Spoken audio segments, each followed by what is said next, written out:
পালা গেছে যে ভোটসর প্রধান শেখ হাসিনা জুতা থুয়ে গেছে, কিন্তু জুতা বাংলাদেশে থুয়ে খালি পাই গেছে। মাশাআল্লাহ, আপনি সাইকেল নিয়ে এসেছেন, কোত্থেকে এসেছেন? ভোলা থেকে। সাইকেল ভোলা থেকে? বুঝি নাই। এই সাইকেল নিয়ে আমি ভোলা থেকে আসছি। এই সাইকেল চালিয়ে আপনি ভোলা থেকে এসেছেন? কবে এসেছেন এখানে?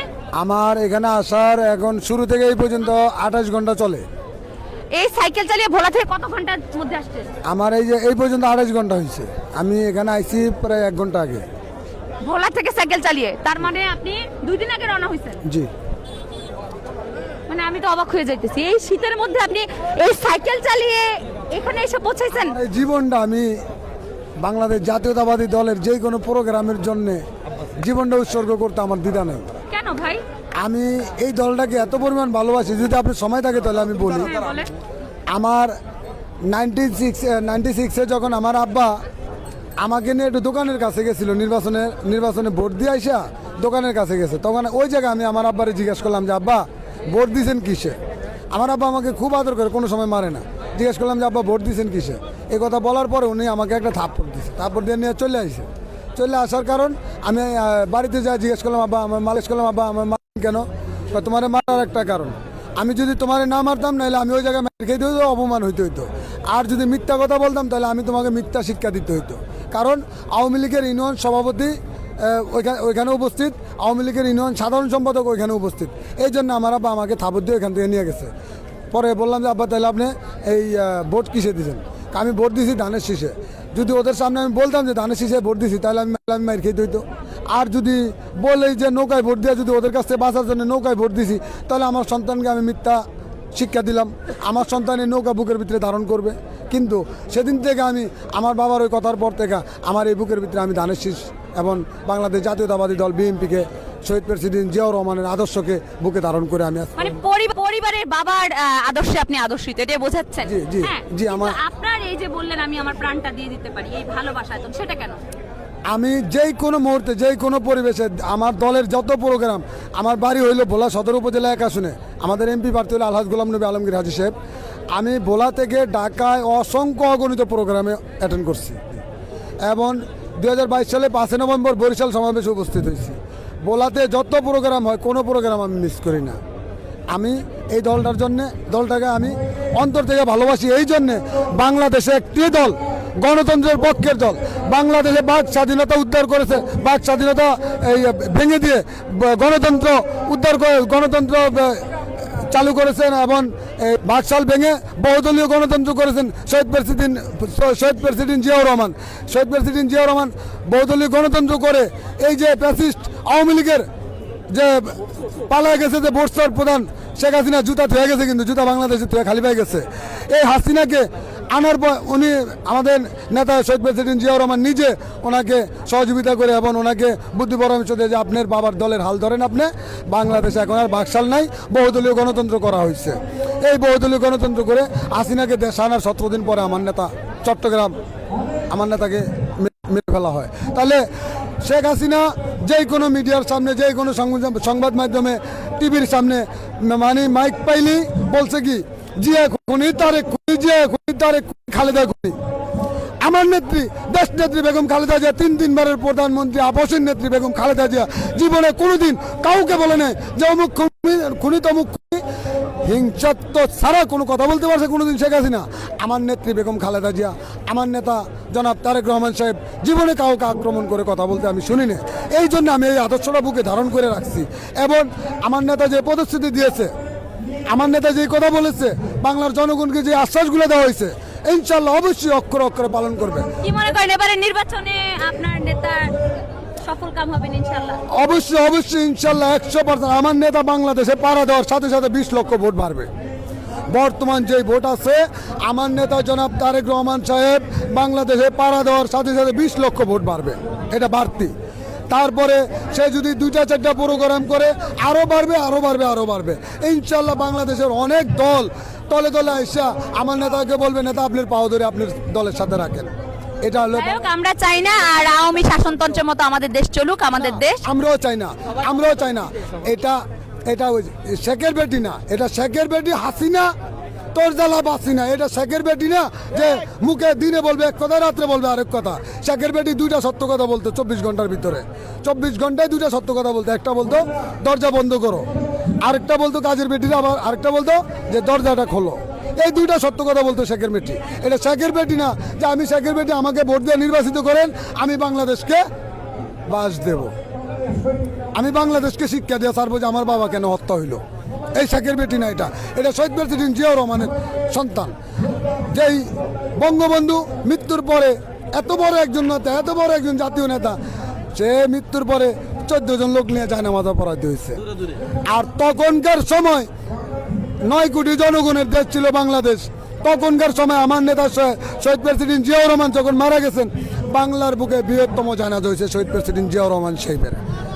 এবং আমি আরেকটা কথা না বললেই নয়, আমার নেতা বলছেন এই যে হাদি, আমার নেতা বলছেন এই যে হাদি বিচার করবে। আমাদের প্রাণপ্রিয় ভাই, আমাদের কলিজার টুকরা একটা ভাই, সে যেই দলেরই হোক না কেন, বাংলার জন্য হাদির মতো একটা সন্তানও দরকার ছিল। হাদির মতো একটা সন্তান বাংলার বুকে দরকার ছিল। এই হাদি ভাই মারা যাওয়া, আর আমরা বাংলার মানুষ বিশাল বড় একটা কিছু হারিয়ে ফেলছি। আমার নাম মোহাম্মদ আব্বাস মিয়াজি, আমি ভোলা সদর উপজেলা 9 নং চরসমা ইউনিয়ন শ্রমিক দল। দর্শক আপনারা শুনলেন এই ভাইয়ের কথা। উনি ভোলা থেকে 28 ঘন্টা আগে এই সাইকেল চালিয়ে, প্লিজ একটু সাইকেলটা দেখাও, এই সাইকেলটা চালিয়ে এই ভাই আপনারা দেখতে পাচ্ছেন ওনার তারেক রহমানের ছবি, ব্যানার, ফেস্টুন, ওনার পতাকা, তার বিএনপির জাতীয়তাবাদী দল বিএনপির পতাকা, এমনকি ওনার গায়ে যে প্রতীক আমাদের ধানের শীষ, সেই প্রতীক দিয়ে ওনাকে সাজানো সজ্জায় উনি এই ভাঙা সাইকেল নিয়ে 28 ঘন্টায় ঢাকা শহরে এসে পৌঁছেছেন ভোলা থেকে। আমি আশা করব তারেক রহমানের 17 বছরের প্রত্যাবর্তনের পরে এরকম মানুষের ভালোবাসায় উনি হয়তো শুধু শিখতেই হবেন না, এবারে নির্বাচনে উনি আসলে অনেক ভোটে উনি এগিয়ে যাবেন। এমনকি উনি এটাও বললেন উনি পাড়া দিলে 20 লাখ ভোট এখন আরো বাংলাদেশে আরো বেড়ে যাবে। আমিও প্রত্যাশা করি সেটা। কি বলার আছে? লাস্ট বলা আছে, আমি এই 17 বছর যত লাঞ্ছনার বঞ্চনার শিকার হয়েছি, আমার সকল দুঃখগুলো আমি ভুলে যাব যদি আমার নেতা জনাব তারেক রহমান সাহেব দয়া করে আমার কাছ থেকে এক গুছি ধান যদি গ্রহণ করেন। আমার 17 বছর যত কষ্ট, যত লাঞ্ছনার শিকার হয়েছি, আমি সব ভুলে যাবো। আমার কোনো আফসোস থাকবে না জীবনে কোনোদিন। আমার দলের কাছে, দলের কারো কাছে 2 টাকা আমি দাবি করব না। আমি কাউকে বলবো না আমাকে কোনো সহযোগিতা করেন। আমি প্রয়োজনে ভিক্ষা করে ভাত খাবো, তারপর আমি কারো কাছে নত হবো না। আমার নেতা জনাব তারেক রহমান সাহেব যদি আমার কাছ থেকে এক গুছি ধান গ্রহণ করেন, আমার জীবনটা ধন্য হবে। আমার সারা জীবনের যে সাধনা, ওই সাধনা পূরণ হবে। দর্শক আমি দৃষ্টি আকর্ষণ করছি আমার চ্যানেল, আমার ইউটিউব চ্যানেলের মাধ্যমে, আপনারা আমি যদি তারেক রহমানের দৃষ্টি আকর্ষণ করতে পারি, এই ভাই ভোলা থেকে এসেছেন, ওনার একমাত্র চাওয়া যে উনি এত কষ্ট, এত নির্যাতন সহ্য করেছেন, এই 17 বছর উনি সব ভুলে যাবে যদি একগুচ্ছ ধান ওনার হাত থেকে তারেক রহমান নেন। আমার বিশ্বাস যদি তিনি আমার এই ভিডিওটা দেখেন, ইনি ভোলায় থাকেন, নাম বলবেন আবার? আমার নাম মোহাম্মদ আব্বাস মিয়াজি, ভোলা সদর উপজেলা 9 নং চরসমা ইউনিয়ন শ্রমিক দলের দপ্তর সম্পাদক, 5 নম্বর ওয়ার্ড শ্রমিক দলের সভাপতি আমি।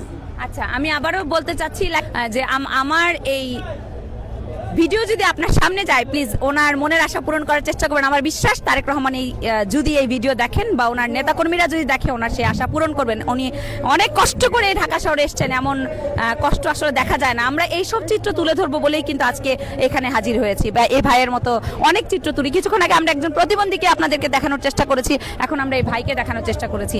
এত ভালোবাসায় আমরাও আপনাকে ভালোবাসি। আমার জীবৎকালে আমিও আপনাকে দেখি নাই, 17 বছর পর আমি হয়তো দেখার সৌভাগ্য অর্জন করবো। বিগত 17 বছর আমরা ভোট কাকে বলে, আরে ভাই একবারের জাতীয় নির্বাচন মানুষের 5টা ঈদের সমান আনন্দ। একবারের জাতীয় নির্বাচন মানুষের 5টা ঈদ যেরকম ঠিক ওরকম আনন্দ।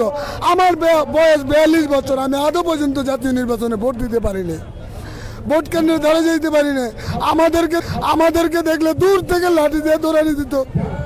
আপনাকে না শুধু আমি মাইর খেয়েছি, আমাকে কুকুরের মতো পিটানো হয়েছে বেদিরা ঘাটে। আমি এই কথা বরিশাল সাক্ষাৎকারে বলার কারণে আমার নামে মামলা হয়েছে। আমাকে ডাকাতি মামলা দিয়েছে, আমার নামে চিন্তায় মামলা দিয়েছে, আমার নামে হত্যার উদ্দেশ্যে আমি ওকে আঘাত করেছি, মিথ্যা মামলা। মাথা ওই আওয়ামী লীগের সাবেক সভাপতির ছেলে মাথারে বেড দিয়ে আমার নামে ডাকাতি মামলা দেয়। যাক, হয়তো এখন সব বিচারের অস্তিত্ব বিলীন করে বলে যে আমার থাকার মতো গর্বিটার, হয়তো ওনাকে পালিয়ে যেতে হয়েছে। আমার 6টা কন্যা সন্তান, আমার থাকার মতো স্থানও নাই, কিন্তু আমার অস্তিত্ব বিলীন করে বলেছে। তারপর আমার কোনো আফসোস নাই, আমার কোনো আফসোস নেই, কোনো দাবি নাই। যদি আমার নেতা দয়া করে আমার কাছ থেকে এক গুছি ধান নেয়, আর কিচ্ছু লাগবে না। আমার সারা জীবনে সব সাধনা আমি ভুলে যাব, সব কিছু আমি, সব কষ্ট আমি ভুলে যাব। আমার সারা জীবনের সাধনা যদি আমার শুধু আপনি না, এই 17 বছরে আওয়ামী নেতাকর্মীরা বা আওয়ামী সরকার যখন ছিলেন, তারেক রহমানের কোন রকম বক্তব্য আপনার টিভি চ্যানেলেও প্রচার করা যেত না, এক ধরনের অপরাধ ছিল। আজকে আমরা দেখলাম মেইন স্ট্রিমের শত শত মিডিয়া কর্মী তারেক রহমানের একবার ছবি নেওয়ার জন্য এখানে হাজির হয়েছেন, যেটা বিগত দিনে আমরা দেখি নাই। হ্যাঁ, জি। আলহামদুলিল্লাহ, এবার হয়তো আপনাদের সকল স্বপ্ন পূরণ হবে ইনশাল্লাহ, ইনশাল্লাহ, ইনশাল্লাহ। এবং আমি বাংলাদেশের সকল জনগণকে বলবো, সকল আবহাওয়ার জনগণ এবং বাংলাদেশের সকল ভোটারকে আমি হাত জোর করে অনুরোধ করব, দয়া করে আমার নেতা জনাব তারেক রহমান সাহেবকে ধানের শীষ মার্কা একটি ভোট আপনি দেন। ইনশাল্লাহ, ইনশাল্লাহ বাংলার বুকে আমার নেতা এরকম নির্বাচন, এরকম একটি দেশ আপনাদেরকে উপহার দিবে। আপনারা তাকে সারা জীবন প্রধানমন্ত্রী রাখার জন্য সর্বোচ্চ চেষ্টা করবেন। ইনশাল্লাহ এই দেশ আপনি পাবেন। আপনি শুধুমাত্র একটা ভোট দিয়ে দেখান। এটা শেখের বেটি না যে কথা দিয়ে কথা রাখবে না। আপনারা দয়া করে সবাই মিলে একটা ভোট দেওয়ার চেষ্টা করবেন। ভোলা সদর উপজেলা 1 আসনে আমাদের সত্যনয়ের মহানবীর আলহাজ গোলাম নবী আলমগীর সাহেবকে ধানের শীষ মার্কা একটা ভোট সবাই দিবেন। সবার কাছে আমার অনুরোধ, আমরা যেন এই ধানের শীষ নিয়ে যেন বাংলাদেশ জাতীয় সংসদে উঠতে পারি এবং আমার নেতা যেন বাংলাদেশের প্রধানমন্ত্রী হইতে পারে।